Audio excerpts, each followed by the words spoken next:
Hey everybody, what is going on? I am Maximus Rex and this is Big Baby Reviews. Today is Joe Quesada Thursday, so we're taking a look at Batman Sword of Azrael #2. So without further ado, obviously you can tell this is the trade paperback, so we're going to be taking a look at the cover to issue #2 real quick. Let me just make sure we still got our focus there so we haven't lost it. That looks pretty good. So there we go, guys. That is the cover to issue #2.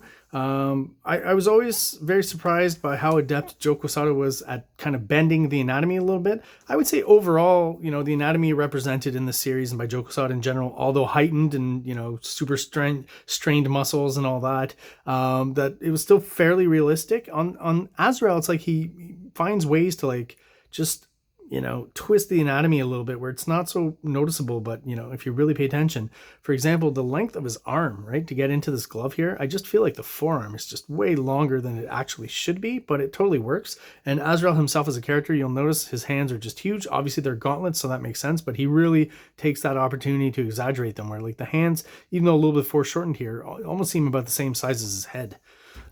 Which could be weird, but, you know, in his hands, it seems to work. And, you know, Sam Keith is known for doing stuff like that with feet and hands as well. So, you know, it works in his art as well. It doesn't have to be quirky, different kind of outsider art like Sam Keith for things like that to work, I guess is what I'm trying to get at. So leaving us off from last issue, Lee Ha has blown up the cottage of the Order of St-Dumas, and Batman...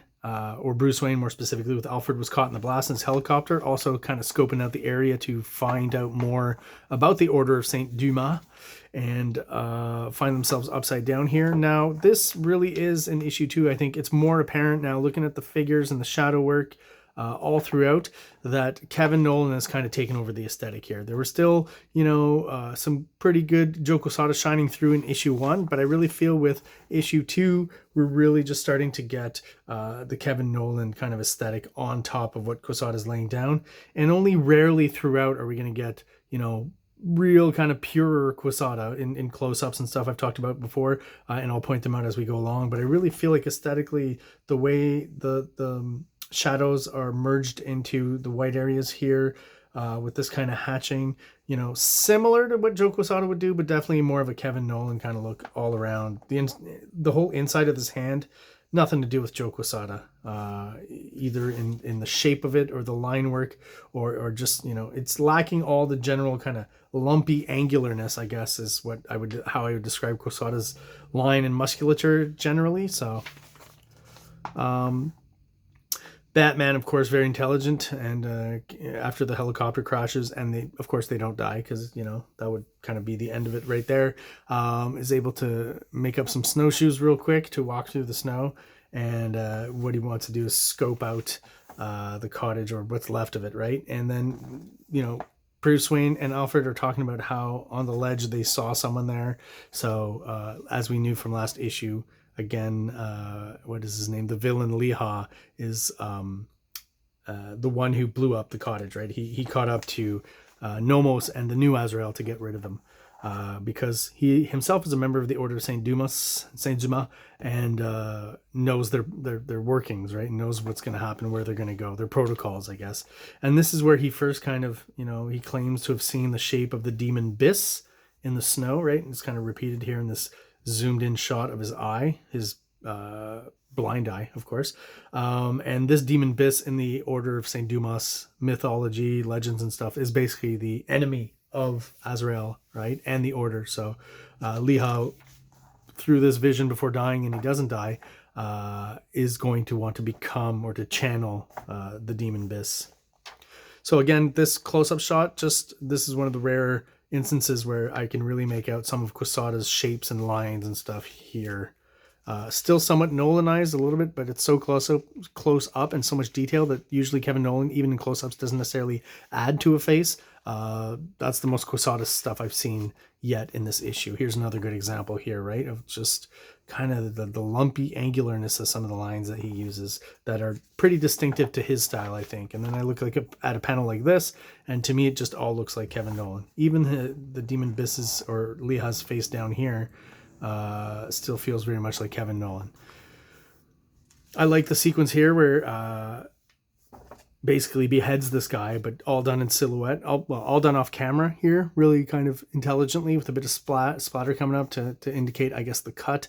And then pretty gruesome scene, but since it's in silhouette, maybe just not as shocking as it could be, which is fine, right? Especially, you know, already that someone's being beheaded and it's pretty clear and it's bleeding out and stuff, just that tinge of red there. So all silhouette, but that red, that's interesting. So Batman, Bruce Wayne is wearing his costume here so he doesn't freeze his ass off. He's got the thermals and the bat suit. Just not a fan of usually getting dressed up during the day. And as they approach the site of the explosion, another explosion. This sound effect is pretty funny. Blalouche. Very interesting. And now even I feel like in the close-ups, Nolan is just kind of pushing Quesada's style aside and just going full Kevin Nolan. Or at least with some of these lines now, he's Nolanized them. Love this vehicle here. Kind of resembles or similar to when we looked at the X Factor annual and X Factor's kind of flying vehicle that they use. So I'd have to go back and look at, like, could he possibly have just used the same design twice or close to it? Another example where I feel here, though, Quesada's type of, you know, line work and what he's using to create that sort of metallic sheen here is still very much in the Quesada mold, not the Kevin Nolan mold. And this, I always thought as a kid, it always reminded me so much of Mike Mignola. This is one of the most Mike Mignola panels in this whole series. Get a bit of Quesada stuff, the dynamic jumping, right? I've always talked about, you know, that foreshortened shot of someone from the back that Quesada's really good at, that he uses a lot, you know, when there's action going on, again, because he's good at it. Just like Jill Kane uses that upshot of the face, right? How do you draw the nose from underneath? It's kind of hard, so Gil Kane was kind of a master of it. So Nomo sends out the young new recruit, Azrael, Jean-Paul Valley, to confront Batman and get rid of him, right? And as we know, he's pretty amateur, so it's not going to go very well. Still donning the old Azrael costume, his father's costume. And throughout the sequence, you know, of course, he's fighting Batman, who's been training for years, so not really much of a match for Batman quite yet is Azrael. Kind of funny also, Batman, just they're going with the full-in silhouetted pants here, but it's like Batman's still wearing Bruce Wayne's dress pants. Always thought that was kind of funny. But yeah, at this point, this kind of look for Batman is going to be pretty much standard throughout the series, which is, again, the Kevin Nolan full black, almost very little highlights. He's not going to be, you know, inking those details around the face of Batman like Quesada throws in, the wrinkles and stuff around the eye, unless there's, you know, a shot where there's a lot of light going on. Nolan's not going to be doing that. So he's kind of moved into his interpretation of Batman on top of Joe Quesada. Interesting inking on the smoke coming up here. Almost looks like old, like, woodcuts that you would then, you know, throw ink on and print on paper. It's an old technique. It just looks kind of, you know, 18th century or something. Kind of out of place, but works. So Nomo's apparently has another explosive device to get rid of the shelter underneath the cottage, right, that they were hiding in before they ran up to Batman. And again, comic book coincidences. When we see Batman next, he'll find a wire that's been dislodged. He assumes probably from the explosion in issue 1, from the attack from Leha, and that they were lucky to be alive, because if that had not happened, they would have blown up, both he and Alfred, when they get to the underground dugout below the cottage, which I'll show you soon. Maybe I'm spoiling things. So here we go. Once again, close-up shot. We're getting a little more Quesada. We're still getting the, you know, the highly wrinkled eyes and stuff, and the Quesada look overall. Look at the fingers here, the lumpiness to the knuckles and stuff. Only in the close-ups. Here though, this is I remember this is the shot that I kind of saw. It must have been in Wizard or in some sort of DC Batman special or whatever. This is kind of what sold me on Azrael. Even though I'd seen his helmet in other shots, but there's just something about this that I thought looked so cool. But again, I'll mention he seems to wear his glasses under the helmet, because anytime he takes it off, he's still got them. This will happen all throughout the series. Again, magical thinking, whatever you want to call it in comic books. Just kind of annoying to me a little bit that the character would wear his glasses under his helmet. I'm sure that, you know, a few hits to the face there and the glasses would basically make you break your nose, but we're not going for realism necessarily here. And here is where, you know, the new costume is kind of explained, right? That the blades now come out of his gauntlets. And he can set them on fire here. and can still actually, and extra added features that he can shoot them at people, as we will see later on. Those Quesada close-ups, right? That's the only place we're getting his look.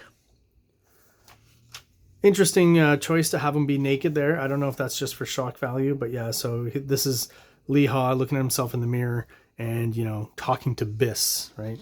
So clearly a little bit off his rocker there. So Batman in the Order of St-Dumas' underground shelter. One more Quesada shot I think we get here. Everything else is pretty Nolanized. The face here, the face here. So Nomos and Jean-Paul Vallée are basically going around trying to warn the other members of the Order of St-Dumas, but unfortunately Lee Ha seems to always kind of be one step ahead of them. So at this hospital here, there's an old member of the Order of St-Dumas who's, you know, very sickly, and Lee Ha, you've probably guessed it, is here to get rid of him. In his full kind of Biss costume. And his cable gun here. Now, I don't know. Joe Quesada is a great artist, so I don't want to take anything away from him and his designs, but I feel like this is almost a riff on, yes, Rob Liefeld and Huge Guns, but also John Romita Jr., his version of Big Guns by Rob Liefeld, which kind of started off in the Cable miniseries where they're very squared off. So I feel like there's almost a bit of inspiration from both there. You know, to be quite sure, I guess you'd have to ask Joe Quesada on that, but I definitely feel like this element here for sure, and the overall shape of the gun is very John Romita Jr., but originally inspired again by Rob Liefeld. So as they get to the room, Lee Ha's already doing his thing. I guess this would be the heartbeat of the old man, right? And here we see him here, and he's asking for Azrael's help, but they're late. And as they walk into the room, unfortunately, not dressed in the garments of Azrael, as Nomos puts it, and Lee Ha is able to shoot him out the window, which again is basically a play on what happened in issue 1 with his father, right? So maybe Azrael dies before he actually even gets going as the new avenging angel. And I believe that's where we gotta leave it. Yeah, that's it for issue number 2. So there you go, guys. That is my review of Batman Sword of Azrael number 2. If you're still watching the channel and you are subscribed, thank you so much for the loyalty. I really do appreciate it. And for those of you who are watching but are not subscribed, please do so below. It really takes no time for you, and it really helps us out here at the channel. Helps us grow and helps get us out there to other people who are into comic books just like we are. So thank you so much for watching once again, and have yourselves an awesome day. King Comics presents Big Baby, Volume 1, Issues 1 to 13, 204 pages of story and art. King Comics also presents Star Crasher one-shot, 32 pages, cosmic sci-fi surrealist adventure.